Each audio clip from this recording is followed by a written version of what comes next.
3. Hi, it's Mark Homan from Paul's Photo and the Creative Photo Academy. It's day 62 of our Be Creative series. Be creative. Get We it? are going to be creative. That's right. Because I don't know, many of you know, but I have a beehive at Paul's Photo because I think the lowly honeybee is much maligned and unappreciated, and they're an integral part of our society and of our ecosystem. So I found one of the little honeybees. He had expired today, and I decided to photograph him. And my good friend Paul Van Allen inspired me to make this setup and show you the picture today. So what have we got? We've got Nikon Z7 with the 105 micro lens, the Savage RGB light, and 2 of the Lytra torches, and one of my little vices for doing work out in the garage. I mean, whether you have a fly tying vise or a sewing vise, all that stuff will work, and it's just a safety pin. You know, so the bee was already expired, so I just stuck the safety pin in him, held him in the vise to hold him tight. The 105 micro lens has the FTZ adapter, 1, 2, 3, 4, 5 extension tubes on it, making it about 12 inches away from the lens. So the aperture is going to be insanely small. That's why I've got all this light right on top of it to make the light. So what are we going to do? We're going to make a scientific picture. It's going to look like a textbook, a microscope picture of the bee. Now, if you want to come in close, you can see, right, with the 105 micro lens and all those extension tubes, you're right in close on the honeybee. It's awesome. So what am I going to do? So aperture priority, ISO 400, and because of all the extension tubes, the light level is very low. I'm going to change the angle just a little bit here. Now, I know that when I shoot this picture, I'm going to have to Photoshop it. Why? Because we have the pin that's holding the bee. You can see that. It's brass. I don't want to see that, so I'm going to Photoshop that out.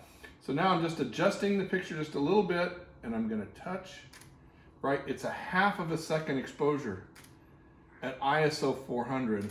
So that's why it's on the big sturdy tripod with the macro slider to get in and out. Now, I want to get a little bit closer. What's an easy way to get closer?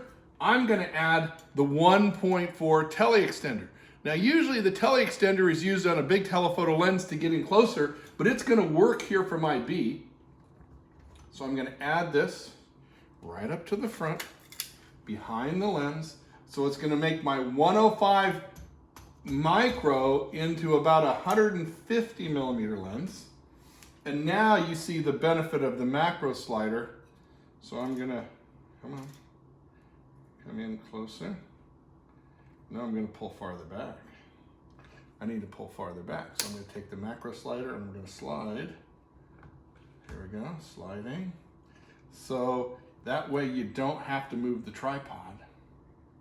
I'm going to get a little bit closer here on the bee's face. And yet, because I've got all that extension, it droops in the front. So I have to get a little bit of room there. All right. Now, I'm going to look through. So this is all manual focus, manual exposure, guys. So, oh wow, look at that. I can see his eyes. I can see his antennas. Everything is right there. Now I just need to adjust, and it takes a while to get the focus just right there. Awesome, I need to come back just a titch more. That's why I like to have the macro slider for this. Boom, sliding in, slightly right there. I see it's in focus, bam. Now I'm gonna lock it down. Relock here, come on. There we go. And because it's a half-second exposure, you have to take a few because it's going to bounce and jiggle a little bit here.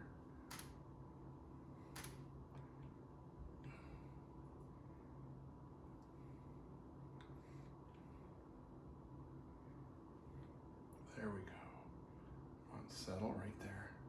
Awesome. Another feature I'm using is the focus peaking in the camera. It's one of the new features in the digital cameras. So Cheryl, if you pull around back, you can see the blue right in here. That's telling me in manual focus that it's truly in focus on the front of the bee.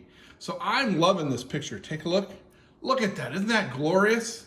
And look at what we've used. Right now, I admit I'm a camera geek, right? I have all these bits and pieces from my years in photography. But these extension tubes are relatively inexpensive today. You can pick them up, 40, 50 bucks a piece. The 105 micro, that's an awesome lens. You've got to have it. Having the lights is big fun. But we're able to make some pretty creative pictures. Yes. So we're going to be creative. We're going to get up close and we're going to share our pictures. Hashtag Paul's Photo, hashtag Creative Photo Academy, hashtag We're All Together. Because it's day 62, we're sharing our pictures, we're having fun, and we're making great pictures. So be creative. I can't wait to see your pictures. Have a great day, everybody.